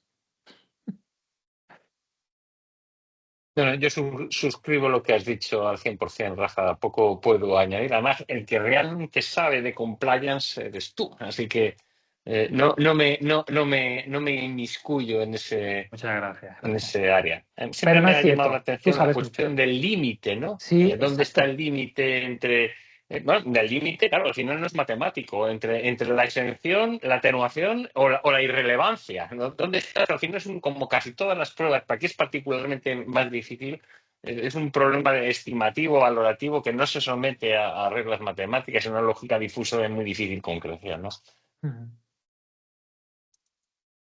Vale, por aquí nos plantean una pregunta, dice, ¿consideran apropiado que nuestros manuales incluyan o dejen constancia escrita de las leyes que se estarían violando al incumplir o al violar los debidos procesos detallados en los manuales de acuerdo a cada región? Vale, bueno, en esencia, si un modelo de prevención de delitos tiene que contemplar el aviso del delito que estás cometiendo, la irregularidad que estás cometiendo. Yo diría que depende un poco, sobre todo hay un riesgo. Diría que para directivos cualificados, y sobre todo más que en el manual, en la formación, si tienen conocimiento jurídico penal o tienen conocimiento normativo, sí. Pero si se trata de un manual al que va a tener acceso o de una parte del manual, sobre todo en procedimientos, al que va dirigido a trabajadores u operarios sin formación, yo diría, más que estás cometiendo este delito, diría, ¿estás cometiendo un delito? No le diría este, porque lo liarías con el artículo, con el precepto, diría, tienes que actuar de este modo, o mejor dicho, tienes que actuar conforme a este procedimiento y si no actúas conforme a este procedimiento, podrías estar cometiendo un delito, pero no le daría especial relevancia. Sí, quizás para sujetos de mayor formación, sobre todo en materia jurídica. Pero más que todo, lo que tiene que tener claro es cómo hay que proceder y que si no procedes, se podría estar cometiendo un delito y aparte serías objeto de una sanción interna. Claro, y también valdría la pena, ¿no? Nuestros análisis de riesgo, dependiendo del sector en que ejerza la actividad de la empresa, podamos identificar aquellos delitos en los que la empresa pudiera tener alguna vulnerabilidad. Considerando, por ejemplo, que en Panamá, aunque tenemos la responsabilidad penal, eh, no tenemos un catálogo de delitos específico para las personas jurídicas. Sí, Esto bueno, me sí, lleva eso. también, perdón. No, no, sí, por supuesto. Eso sí, en el mapa de riesgo se tiene que analizar cualquier posible irregularidad. Yo interpretaba en el código ético de conducta, por ejemplo, o en los procedimientos concretos, es lo que interpretaba, pero tienes toda la razón. En el mapa de riesgos y en el análisis de riesgos, sí se tendría que contemplar, por supuesto, sobre todo para analizarlos. Es efectivamente, Birmania. Vale, aquí nos agregan, dice, pero tendríamos sanciones internas que podrían llevar a la corporación a sanciones penales y jurídicas que deben estar establecidas. Totalmente, pues de acuerdo, ¿no? Sí. Eh, Así es. sí, Lo que yo quería interesante. trasladar era que el modelo de prevención tiene que contemplar análisis de los tipos de delitos, por supuesto, y de las irregularidades e infracciones administrativas si se quiere extender como es recomendable. Pero que al margen del documento, yo estaba hablando de sistema de compliance, documento interno, que por supuesto tiene que contener ese desglose, diferenciado de una parte del manual, de los procedimientos, porque si hay procedimientos, por ejemplo, para operarios de un determinado área, por ejemplo, tenemos una empresa hortofrutícola, para los trabajadores o para determinados mandos intermedios no tendrían que tener esos procedimientos, es decir, si actúas así, cometes el delito del artículo tal. Es decir, porque al final complicas el procedimiento que debe ser sencillo para ese trabajador. A eso me refería, pero obviamente el modelo de prevención tiene que contemplar las infracciones y las irregularidades, sí. Excelente. Eso me lleva a la siguiente pregunta. ¿Cuál sería entonces el rol del cumplimiento en esta estructura de prevención? Perdona, yo sí tengo entrecortado, Sí, yo Birmania, tengo también. problemas. No sé, no sé si es mi conexión o la tuya entonces estoy siguiéndolo con dificultad. Disculpe, repito la pregunta. ¿Cuál Ah, sería el rol del oficial de cumplimiento en esta estructura de prevención? Pues, fundamental. Y además eso...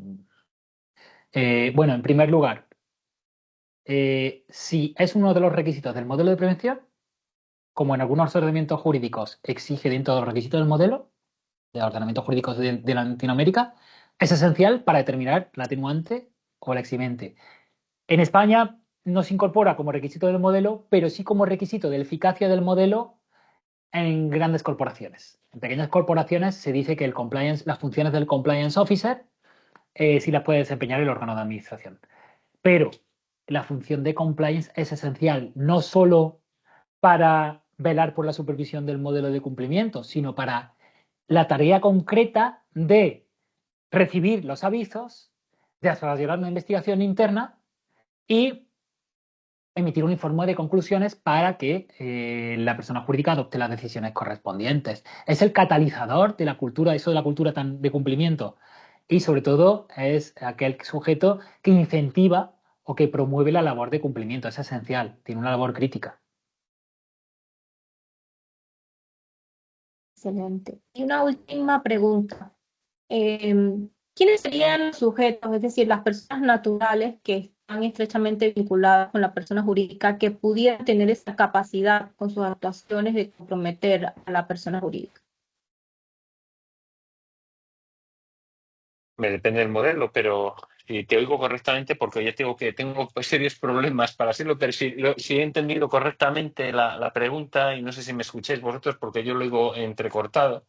Depende del modelo, ¿no? Esencialmente existen tres. El primer modelo es el británico, en virtud del cual solo pueden comprometer a las personas jurídicas las personas que han sido autorizadas por la propia persona jurídica para actuar en su nombre por su cuenta. El segundo modelo es el norteamericano, que es el más extendido, en virtud del cual cualquier persona, desde el presidente del Consejo de Administración hasta el último de los trabajadores, puede comprometer a la entidad.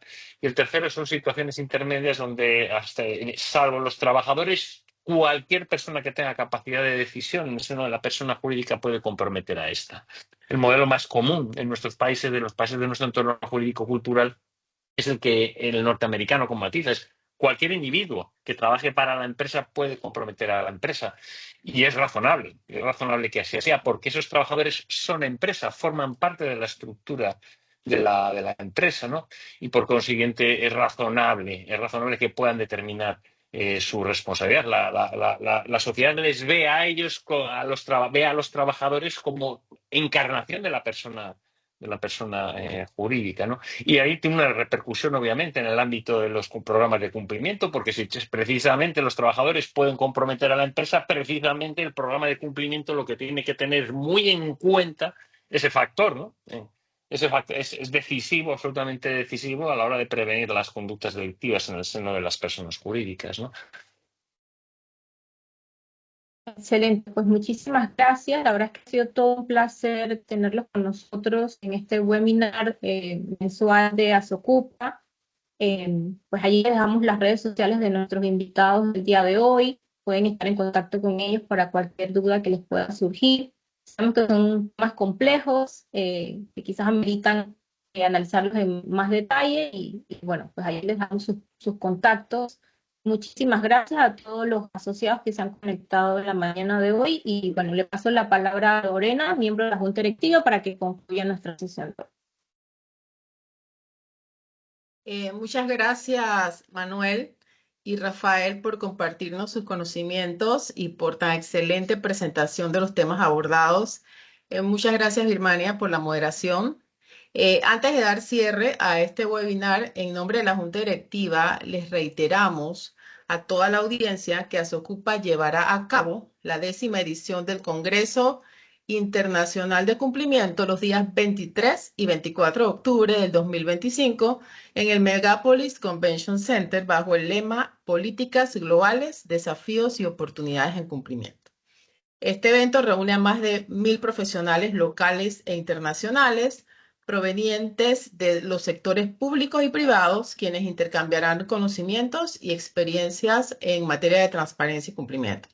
Les invitamos a que se registren y participen en este magno evento y bueno, sin más, les damos gracias a todos los presentes por acompañarnos el día de hoy y les deseamos un feliz día.